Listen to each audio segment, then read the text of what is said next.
15 বছর ধরে আমরাও পার্টি করছি। রামদেব জি পার্টির জন্য কথাটা কে বলবে? বলুন বলুন। আপনি চুপচাপ থাকুন না। কথা আপনাদের তো আমি বললাম যে বারবার মিটিং হয়েছে, আপনাদের যদি বক্তব্য থাকে আপনারা কর্পোরেশন আসুন, আমি কথা বলবো, তারপরে তো আর কোনো কথা বলতে পারবেন না।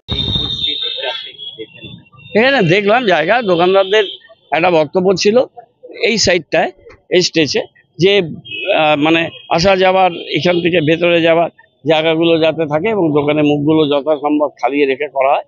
এখানে বড় বড় সুন্দর গাছ আছে, সেই গাছের মিডল পয়েন্টে আমরা একটু রিওরিয়েন্টেশন করে ওই দোকানগুলো লাগাবো যাতে কোনো অসুবিধা না হয়।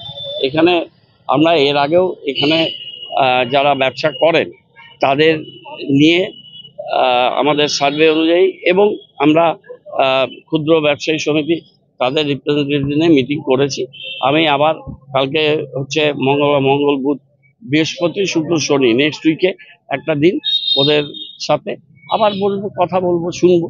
কিন্তু এখানে এটা রিওরিয়েন্টেশন করে আমাদের যেহেতু এই কাজটা হয়ে গেছে, এটা গভর্নমেন্টের প্রজেক্ট, গভর্নমেন্ট কলকাতায় 3টে করছে আর শিলিগুড়িতে একটা করছে, রাজ্যে মোট 4টা। আমরা অনেক এগিয়ে গেছি। আমরা এটা একটা মডালিটিস তৈরি করে, একটা এসওপি তৈরি করে আমরা নিয়ম মাফিক সেইটা দোকানগুলোকে আমরা অ্যালট করতে চাই। দোকানগুলো তৈরি হয়ে আছে, এগুলো সাইনেজ করতে হবে, লাইটটা লাগানো হয়েছে ওটাকে একটু ঠিকঠাক করতে হবে, 2-1টা লাইটের পোস্ট হয়তো একটু সরাতে হবে। সেগুলো আমরা করে একটা সুন্দরভাবে একটা পরিস্থিতি এখানে তৈরি করতে চাই। শহর বাড়ছে, নতুন নতুন বিষয়গুলো আসছে, কিন্তু সবার স্বার্থ সংরক্ষিত রেখেই আমরা কাজ করব। কবে শুরু হবে এটা খুব তাড়াতাড়ি, আমরা 15ই আগস্টের আগে আমাদের টার্গেট আছে করে দেবো।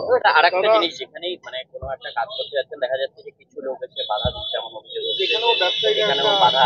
ঠিক আছে, ব্যবসায়ীরা আমাদের বন্ধু, এরা এখানে সহনাগরিক, তাদের বক্তব্য থাকবে সব সময়। আমাদেরও কাজ করতে হবে, তাদের নিয়েই চলতে হবে, আলাপ আলোচনা ঠিক হয়ে যাবে। সব দেখলাম এখানে। आप देख रहे हैं न्यूज़ UNI।